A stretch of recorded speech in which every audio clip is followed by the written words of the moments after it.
Hi everyone, welcome back to my YouTube channel, that is the BH Law Entrance Exam by your coach Bakul Hanspal. This is Bakul Hanspal, the founder and the CEO of this startup.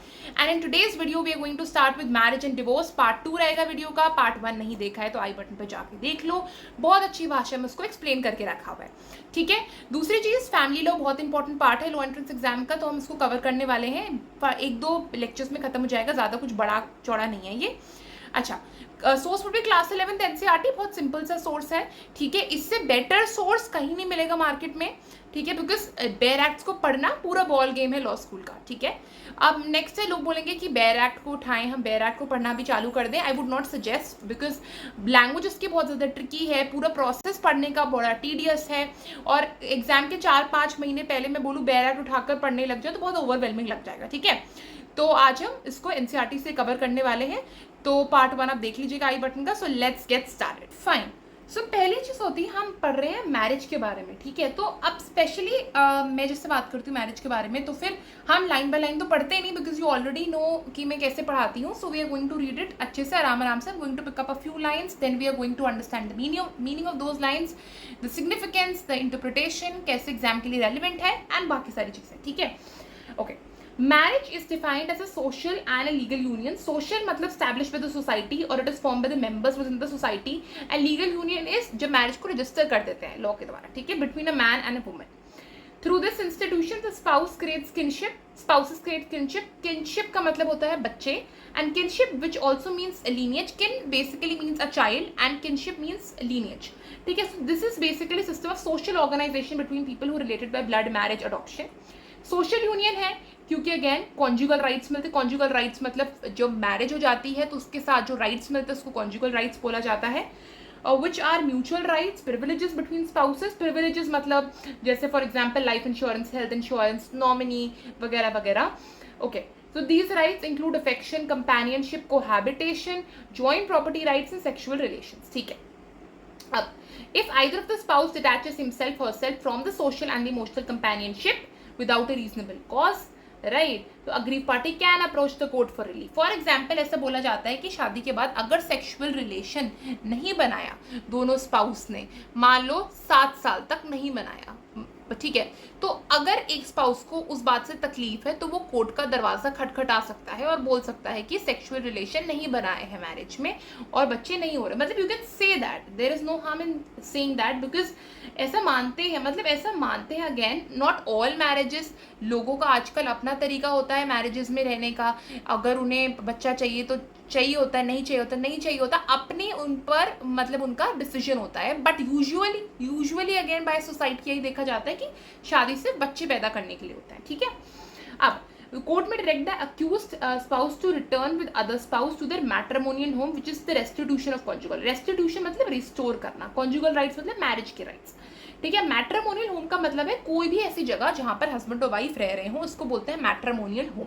Not necessarily ससुराल, not necessarily any other place, but it could be any other place where they were living from the first day onwards. Marriage legal union है क्योंकि legal आपको चीज़ें मिल जाती है, rights मिल जाते हैं, legitimacy मिल जाती है, बच्चों का नाम मिल जाता है आपका, जो बच्चे पैदा होते हैं, इनहेरिटेंस, मेंटेनेंस एक्सेट्रा. अब majority of marriages are based on monogamy. अब बहुत सारी चीज़ें होती हैं, मोनोगमी, बिगमी या फिर बायगैमी बोलते हैं, पॉलीगैमी भी बोलते हैं, पॉलीगमी भी बोलते हैं, पॉलीगनी भी बोलते हैं, पॉलीएंड्री भी बोलते हैं, पॉलीएमरी भी बोलते हैं. चलिए इसको देखते हैं. तो मोनोगमी का मतलब होता है एक स्पाउस है, एक हस्बैंड एंड एक wife, so it would be a monogamous relationship. ठीक है, नेक्स्ट हमारा आता है पॉलीगिनी, एंड होता है पॉलीएंड्री भी है. अच्छा, अब जो हमारे पास पॉलीगिनी है, पॉलीगिनी में होते हैं multiple wife. So there is one husband and you have multiple wifes, जैसे इस्लाम में देखा जाता है. ठीक है, दैट इज पॉलीगिनी. ठीक है, दूसरे पॉलीएंड्री. पॉलीएंड्री में एक वाइफ होती है और बहुत सारे हस्बैंड्स होते हैं, तो यहाँ पर उसका एक बहुत सारे हस्बैंड्स होते हैं, सो दैट इज पॉलीएंड्री. ये कुछ आई वुड से एक जगह थी, पाई गई थी maybe somewhere in Australia, some tribal communities में इसको प्रैक्टिस करा जाता है क्योंकि फीमेल्स की कमी हो जाती है उस एरिया में, या तो इनफैंटिसाइड मतलब उन्हें मार दिया जाता है ऑलरेडी, तो शॉर्टेज ऑफ फीमेल्स है, तो इन दैट केस एक फीमेल के बहुत सारे हस्बैंड है बिकॉज औरतें ही नहीं है शादी करने के लिए. और बोलते हैं लोग पॉलीगैमी क्या होता है. अब पॉलीएंड्री और पॉलीगिनी को मिलाकर पॉलीगैमी बोला जाता है. तो पॉलीगैमी का मतलब एक स्पाउस के बहुत सारे स्पाउसेस. ठीक है, not necessarily males, not necessarily females. ठीक है, most societies define marriage rules with respect to endogamy and exogamy. Endogamy is about a marriage to a person within its own group, ठीक है। अब own group का मतलब होता है, for example, a Brahmin is going to marry a Brahmin, so we are basically talking about intercaste marriages and intracaste marriages, ठीक है। In endogamy में you are marrying within your community, that is going to be an intracaste marriage. Exogamy you are marrying outside your community, so that is going to be an intercaste marriage, ठीक है।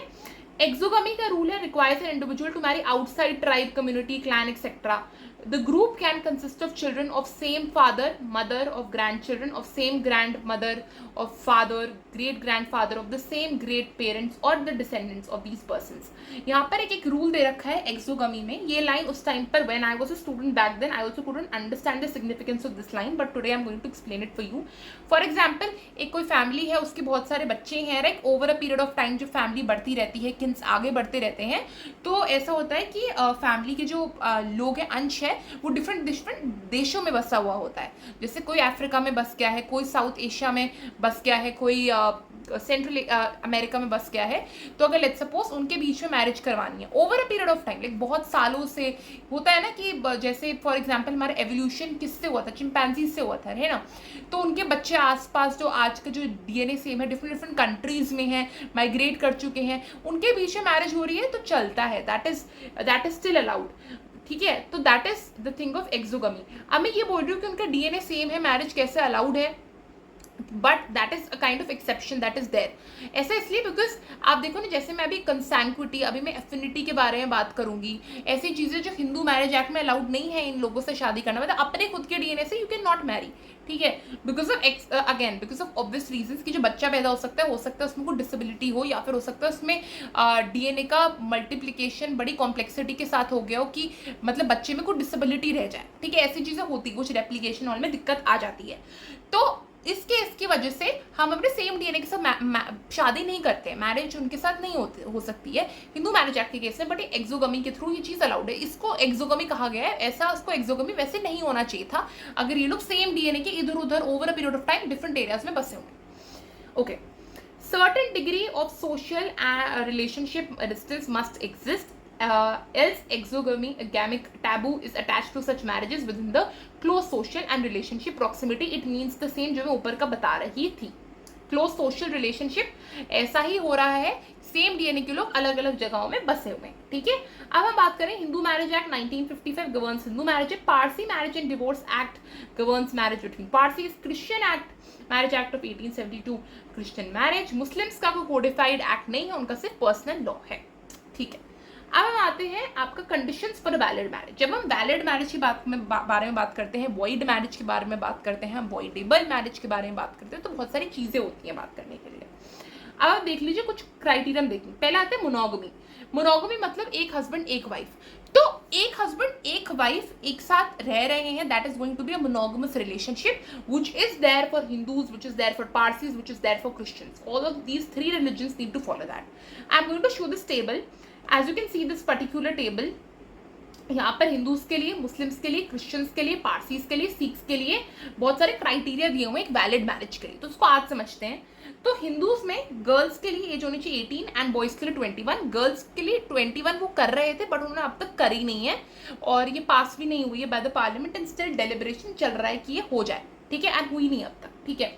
Muslims के लिए जो as of girls है वो puberty है, ठीक है. बेसिकली वो ये, वैसे क्या होता है मुस्लिम्स में गर्ल्स की शादी हो सकता है प्यूबर्टी से पहले भी करवा दिया जाए, लेकिन जो कोहैबिटेशन है या फिर सेक्सुअल रिलेशन है वो सिर्फ प्यूबर्टी के बाद ही चालू करे जा सकते हैं.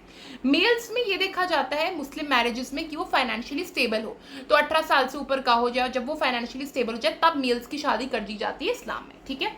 क्रिश्चियन में 18-21, पारसी में 18-21, सिख में अगेन 18 और 21.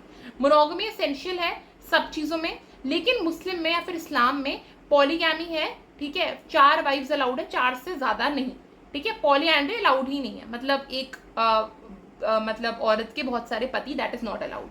Prohibited relationship, sapinda relationships, consanguinity, affinity, ये चीजें हम चेक करेंगे. कॉन्सैंग्विटी, अफिनिटी का मतलब क्या होता है जब हम पैराग्राफ पढ़ेंगे. अब आता है ये शादी के वक्त आप अपनी मेंटल स्थिति में हो, आप इंसेन तो नहीं हो, या फिर आप इंसेन बाय लॉ तो नहीं हो। ये चीज़ें होती हैं कि आप किसी मतलब कोई बंदा मेंटली अनस्टेबल, उससे तो शादी नहीं हो रही है आपकी, तो वैलिड मैरिज तभी होगी जब दोनों बंदे सेन होंगे, एटलीस्ट मैरिज की तरफ जो रिस्पॉन्सिबिलिटी है उसको समझ पाएंगे। Next, religious ceremony, saptapadi. Saptapadi जो 7 फेरे होते हैं ना, लाइक एक आग के सामने हस्बैंड और वाइफ के, ये आप 7 फेरे ले ले तो तब आपकी मैरिज सोलेमनाइज होती है, मतलब तब आपकी मैरिज मानी जाती है। क्रिश्चियन में इट्स काइंड ऑफ सर्टिफिकेट। आशीर्वाद सेरेमनी पारसीज में, 4 लाभ ceremony, Anand Karaj ceremony is there under the Sikhs. लेकिन मुस्लिम्स में आपका एक कॉन्ट्रैक्चुअल रिलेशनशिप होता है जहां पर बेसिकली जो हस्बैंड होता है, जैसे दहेज होता है ना हिंदूज में, again I am not promoting this, इसका प्रॉपर प्रोहिबिशन है, प्रॉपर एक्ट बना हुआ है दहेज का, इसको रोकने के लिए। बट जैसे मैं एक एग्जांपल दे रही हूँ, जैसे नॉर्मली दहेज है, लड़की वाले घर को दहेज देना पड़ता है, मतलब पति वाले घर को। तो यहाँ पर जो पति है ये ऑलरेडी अपनी बीवी को मेहर दे रहा है, कुछ पैसे दे रहा है, और वो पैसों को नजर में रखते हुए बीवी को पति को सर्व करना पड़ता है, right, throughout her life. तो kind of acceptance and consideration वाला है। अगर आपको समझ में नहीं आ रहा तो कॉन्ट्रैक्ट लॉ की वीडियो मैंने ऑलरेडी बना दी, जहां पर मैंने एक्सेप्टेंस और कंसिडरेशन ऑलरेडी समझा रखा, उसको देख सकते हैं। इसलिए ये कॉन्ट्रैक्चुअल रिलेशनशिप है। मैंने जब एक वीडियो बनाई थी, मैं उसको भी आई बटन पे डाल दूंगी, प्री नप्चुअल अग्रीमेंट मैंने समझाया था, उस रील को जाके देख लीजिएगा, आई बटन पे डाल दूंगी, यूट्यूब शॉर्ट, इंस्टाग्राम दोनों पर है। मैं समझा रही हूँ कि क्यों प्री नप्चुअल अग्रीमेंट इंडिया में अलाउड नहीं है एचएमए के अंदर। मतलब उसको आप एक बना भी लो prenuptial agreement, still court is not, I would say would be ready to take consideration of that. Why is it so? Because हमारा जो हिंदू मैरिज एक्ट है उसमें जो मैरिज है वो कॉन्ट्रैक्चुअल रिलेशनशिप नहीं है बिल्कुल भी, ठीक है। उसको आप अफिनिटी से, उसको आप लव से बनाते हो, उसको आप अफेक्शन से बनाते हो, that is not considered as a contract. Fine. दूसरा आपके पास आता है, चलिए अब पैराग्राफ को एक बार हम देख लेते हैं ठीक से। तो मोनोगमस रिलेशनशिप है, ये हमने समझ लिया। रिलीजियस सेरेमनी अलाउड है मैरिज को करने के लिए। फिर क्रिश्चियंस के लिए हमने देख लिया कि क्या क्या चीज़, जैसे क्रिश्चियंस में ना अगर आप एक सर्टिफिकेट सेरेमनी करा रहे, सर्टिफिकेट दे रहे हो, तो Episcopal ordination, clergyman of the church of Scotland, any minister licensed under the act. ऐसा नहीं कि जैसे कोई ढोंगी पंडित ये सारी चीजें करा रहे हैं, जो प्रीस्ट है वो एक्ट के द्वारा रजिस्टर्ड होना चाहिए, ठीक है। और एपिस्कोपल ऑर्डिनेशन का मतलब होता है जैसा कुछ मेन चर्च बना हुआ है ना रोम में या फिर स्कॉटलैंड में, जो भी आपके पास बहुत सारे सेक्ट्स हैं भाई, आप क्रिश्चियनिटी में प्रोटेस्टेंट है, देन आपका एक one more sect is there right under Christianity, I do not have much idea about it, but there are lot many sects right under it. तो उस केस में जैसे if you are there of that particular sect तो आपका वो particular priest माना जाएगा, if you there of that particular sect तो वो आपका माना जाएगा। I remember there was this Protestant Reformation movement जो चलाया गया था, क्योंकि एक पर्टिकुलर जो सेक्ट था क्रिश्चियनिटी का बहुत ज़्यादा डोमिनेंट हो रहा था और बाकी सारे सेक्ट्स को वो बहुत स्प्रेस करा जा रहा था, इसलिए that was then implemented. Anyway, फिर दूसरी बात आता है कि 18 ईयर्स 21 की बात हो चुकी है। अब आता है कि आप एक अपने close anyone who is close to you can not marry to that particular individual. Now why is it? देखो, अगर मैं मुस्लिम से बात करूँ, इस्लाम में बात करूँ, you can marry to your cousins, you can marry your I would say close ones, या फिर आपका डीएनए भी शेयर हो रहा है, you can marry that particular individual. However you can not marry that particular individual in the case of Hindu marriage act, और in the case of आपका in case of Christianity या फिर पारसी का रिलीजन या फिर सिखिज्म एंड ऑल, जहाँ पर आपके साथ डीएनए शेयर करा जा रहा है। You can not marry your cousin at all, you can not marry your aunt, you can not marry your uncle, लेकिन in Islam it is allowed as it's mentioned in the Quran, ठीक है। अब देख लो prohibited relationship. अब मैंने ये नहीं बोला कि सारे ही कजन से इस्लाम में यू कैन मैरी, फिर सारे अंकल आंट से you can marry, again that is properly mention under Quran, because when we were being taught this particular chapter by our teachers, so हमारी टीचर ने हमको एक्सप्लेन करा था कि like things are mention under Quran and all sorts of things. तो prohibited relationships Islam में भी दे रखी कि इन पर्टिकुलर कजन्स के साथ, I am not saying cousins but in particular groups के साथ अपने फैमिली में यू कैन नॉट मैरी। तो things are properly listed down. Okay, यहाँ पर आपके blood relationships, that is consanguinity और affinities, prohibition of marrying certain persons whom relationship has arisen by marriage. अब ब्लड, फॉर एग्जांपल आप cousin हो, आपका first cousin है, हिंदू मैरिज एक्ट में नहीं कर सकते शादी, ब्लड सेम हो रहा है, ये है consanguinity. Affinity, prohibition of marrying certain persons with whom relationship has arisen by marriage, for example देवर और भाभी शादी नहीं कर सकते। अब दोनों तो भाई भाई थे, अब जब भाई की शादी हुई एक औरत से जो उसकी आफ्टर सम टाइम वो बन गई मतलब उसकी भाभी बन गई, तो रिलेशनशिप तो मैरिज से आया ना, इसलिए इसको अफिनिटी बोलते हैं, जो रिलेशनशिप विच इज रीजन पे मैरिज। सो देवर एंड भाभी कैन नॉट मैरी। हाँ, वो अलग सिनेरियो वो आप देखते हो कि अगर मान लो भाभी का पति मर जाए तो देवर ने उससे शादी कर ली, घर वालों ने करा दी, वो अलग सिनेरियो है, वो हम इसमें नहीं ले रहे इतना एक्सट्रीम, ठीक है। For example, person can not marry his और ब्रदर और सिस्टर, ठीक है। और पर्सन साउंड माइंड का होना चाहिए मैरिज के टाइम पे, उसको पता होना चाहिए अपनी रिस्पॉन्सिबिलिटीज एंड ऑल। नेक्स्ट हम आते हैं concept of void and voidable marriage. अब देखो, ये वॉइड और वॉइडेबल शब्द का मतलब मैंने कॉन्ट्रैक्ट लॉ में ऑलरेडी ही एक्सप्लेन करके रखा है। बहुत छोटी सी वीडियो है, एक ही वीडियो में पूरा कॉन्ट्रैक्ट लॉ मैंने कवर करवा के रखा है। आई वुड सजेस्ट एक बार जाकर उसको देख लो, you will get better insight into the things. Okay fine, अब देख लीजिए, अवॉइडेबल मैरिज मतलब after some period of time वो अनल कर दी जाती है बाय कोर्ट, ठीक है। मतलब वो शुरुआत में तो वैलिड रहती है, लेकिन बाद में उसको इनवैलिड का कगार दे दिया जाता है। वॉइड मतलब मैरिज होती नहीं। अब देखिए इसके टाइप्स, देखिए इसके बारे में आप हम पढ़ेंगे तो you will get more things about it. Fine, अब देखिए हिंदू मैरिज एक्ट में ऐसे बहुत सारे ग्राउंड्स हैं जहां से आपको वॉइड मैरिज का पता चलता है, जहां से आपको वॉइडेबल मैरिज का पता चलता है, ठीक है। I just do it, okay fine. देखिए, तो पहले आपके पास जो वॉइड आ जाते हैं, पहले तो sapinda relationship, if one is a linear descendant of the other person as far as third generation in line of the ascent, right, through mother, and fifth generation in line of ascent through father, including persons whose relationship is being tested, is void. Blood relationships are covered. Person cannot marry his or her maternal or paternal uncle's daughter. इसको मैं explain करती हूँ। देखो, हम we are talking about mother, we are going to talk about father. अब mother की तरफ से we are talking about 3 lines, ठीक है। फादर की तरफ से ऊपर की तरफ we are going to talk about 5 lines, ठीक है।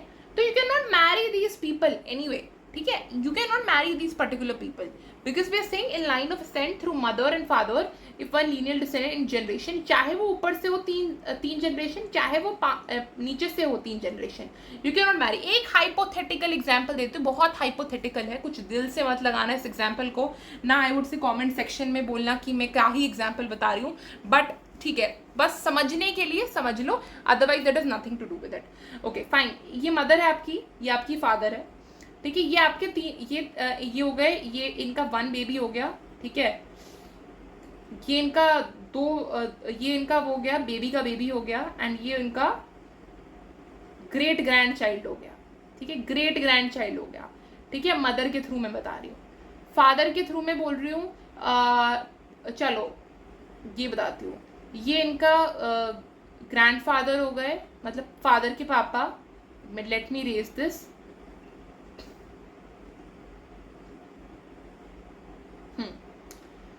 ओके, ये हो गए इनके ग्रैंडफादर, पापा के ग्रैंडफादर, ठीक है। ये हो गया एक आपके पास, चलो एक हो गया इनके पास बच्चा,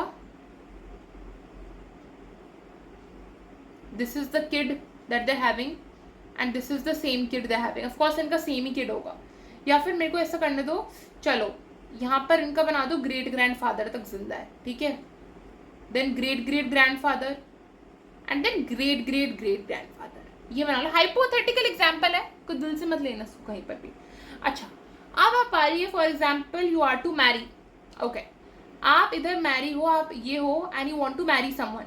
यहाँ पर यू आर स्टैंडिंग एंड आपको आप शादी कर रहे हो किसी से, इसके ग्रुप से। प्लीज एग्जाम्पल को कहीं से भी दिल से मत लेना, मैं बिल्कुल कल्चर के खिलाफ जा रही हूँ, कुछ भी मैं खिलाफ जा रही हूँ, मैं एक सिंपल से बहुत एग्जाम्पल दे रही हूँ, ठीक है। यहाँ पर इस पर्टिकुलर से यू कैन नॉट मैरी, यहाँ पर जो भी लोग हैं, ठीक है, you can not Mary under HMA, you can not Mary. क्यों? क्योंकि 5 जनरेशंस, आप यहाँ से with in 5 generations and with in 3 generation यहाँ से यू कैन नॉट मैरी, ठीक है। That is a thing that arises. However, अगर मैं यहाँ पर चौथा बच्चा बना दूं, आप बोलोगे यहाँ पर चौथा बच्चा बना दूं, फिर भी you can not Mary, because देखो ना, यहाँ पर ऑलरेडी जो रिलेशन है, ब्लड तो मिक्स हो ही रहा है ना, तो you can not marry. Plus virtually possible ही नहीं है कि ये लोग जिंदा रहें उस पॉइंट ऑफ टाइम तक, है ना। तो that is a thing that comes, ठीक है। तो आप उसमें शादी कर ही नहीं सकते, इनफैक्ट 4th 5th जनरेशन भी आप नहीं कर सकते हो। इट वुड बी लाइक बहुत ज़्यादा लंबा कि कोई बंदा जिंदा रहे उस टाइम तक, जिंदा रहना ही पॉसिबल नहीं है। पहली बात तो कि आपने बोल दिया कि 5 person in line of father's generation, father's lineage and mother की लीनियज से 3 जनरेशन, तो तब तो जिंदा रहना ही पॉसिबल नहीं है। Plus you can not marry, तो इसलिए मैंने आपको एग्जाम्पल दे दिया है वाला, ठीक है। Second, one can not Mary with another person falling with in the ambit of prohibited relationships, ठीक है, मैरिज रिलेशनशिप है, मैरिज मैंने देवर और भाभी वाला एग्जाम्पल दिया था आपको। अंकल नीस के साथ, आंट नेफ्यू के साथ शादी नहीं कर सकते हैं। ठीक है, हिंदू अपनी लाइफ टाइम के टाइम पर दूसरी शादी कर रहे हैं, this is not allowed, monogamous relationship होना चाहिए। ठीक है, अब आते हैं वॉइडेबल मैरिज। तो ये जो 3 पर्टिकुलर क्राइटेरिया है ना, ये आपको मिलेगा वॉइड मैरिज से।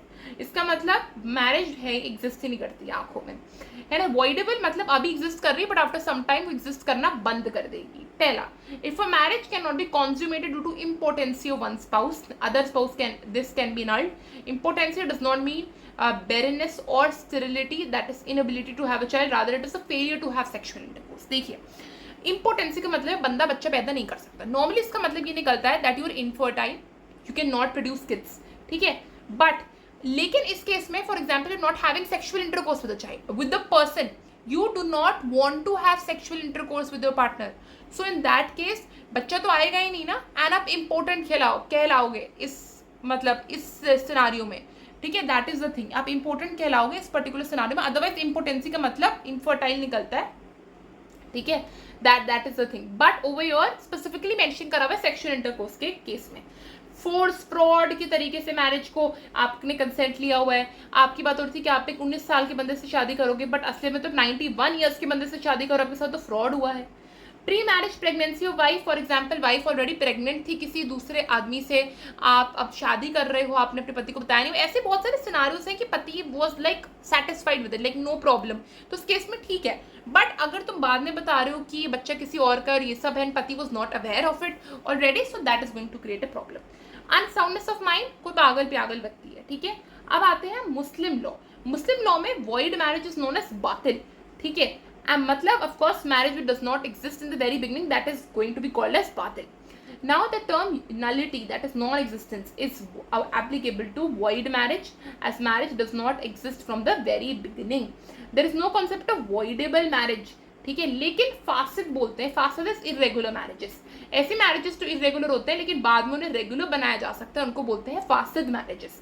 रेगुलर कैसे, 5 बीवियां हैं, एक बीवी को तलाक देकर 4 बीवियों के साथ रह रहे हो, 5 बीवियां थी तो इरेगुलर था, लेकिन अब 4 बीवियों के साथ रहोगे वो रेगुलर हो जाएगा, बिकॉज इस्लाम में सिर्फ और सिर्फ 4 बीवियां अलाउड है। ठीक है, अब marriage is void on the base of polyandry, आपकी बीवी के बहुत सारे पति हैं।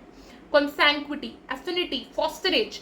फॉस्टरेज का मतलब क्या होता है, फॉस्टरेज का मतलब होता है, यहाँ पर लिखा भी हुआ है, when a woman other than mother of a child has suckled a child under the age of 2 years, like ये होता है ना, फॉर एग्जाम्पल आप पैदा किसी और माँ से हुए हो लेकिन आपने दूध किसी और माँ का पिया है, सो इन दैट केस वो आपकी माँ ही कहलाएगी, that is going to be a foster mother of yours.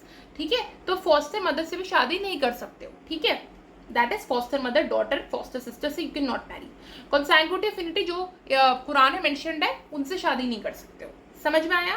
Fine, example देख लीजिए। For example Muslim can not Mary mother, grand mother, daughter, grand daughter. Affinity में मतलब ऐसे रिलेशनशिप जो शादी के बाद आए, मैंने जो देवर भाभी वाला दिया था, Muslim can not marry his wife's mother, right, wife's mother. अब वाइफ से रिलेशनशिप तो जुड़ा है ना उसका शादी के बाद, मैरिज के बाद उसकी जो मदर हो गई वो उसकी सास बन गई, उसकी ग्रैंड मदर, वाइफ की daughter etcetera from another husband. ठीक है, अब आते हैं क्रिश्चियन में। अब क्रिश्चियन में क्या होता है, कोई ऐसा डिस्टिंक्शन नहीं है कि वॉइड और वॉइडेबल मैरिज कौन सी होगी, एक ही तरीके की मैरिज है जिसको वॉइड डिक्लेयर कर दिया जाता है। ठीक है, इंपोर्टेंसी, यहाँ पर इंपोर्टेंसी का जेन्युइनली मतलब होता है इनफर्टाइल, आप बच्चा पैदा नहीं कर सकते because of fertility issues, you would be considered as important. लेकिन हिंदू मैरिज एक्ट में इम्पोर्टेंट का मतलब हमने समझ लिया था ऑलरेडी, क्या था उसका मतलब, उसका मतलब था you are not having sexual intercourse with the other person. Okay, तो degree of nullity can be obtain if parties are within prohibited relationship, यहाँ पर भी प्रोहिबिटेड है जो बाइबल में मेंशन है। Marriage may be revoked if the former husband और wife of either party was living at the time of marriage, मतलब again monogamy होनी चाहिए, आपका कोई और पति पत्नी जिंदा है उस टाइम पर से डिवोर्स नहीं लिया तो you can not marry another person. Last it may be annulled if other person was of unsound mind, मतलब पागल था, so in that case again offence मत लेना, but you should be of sound mind, you should understand your responsibilities and duties towards marriage. Parsi में भी again कोई distinction नहीं है वॉइड अवॉइडेबल मैरिज में, बस consummation is impossible due to natural causes, मतलब आप अगेन इम्पोर्टेंट हो, आप इनफर्टाइल हो, आप बच्चा पैदा करने की केपेबल नहीं हो, डज नॉट मीन कि आप सेक्सुअल इंटरकोर्स नहीं कर सकते हिंदूज का जैसे, बट इधर के केस में you are genuinely incapable of producing children, तो यहाँ पर एक आपका बस एक ही क्राइटेरिया है। यहाँ पर पूरा मैरिज का टॉपिक फाइनली खत्म हो जाता है, ठीक है. I should I start with divorce in this particular video? I think I should start with the divorce. In the next part I would be able to explain it in a better way and video भी थोड़ा सा मैं इसको crisp हो जाएगी. चलो, for getting more details do like, share, comment and stay tuned.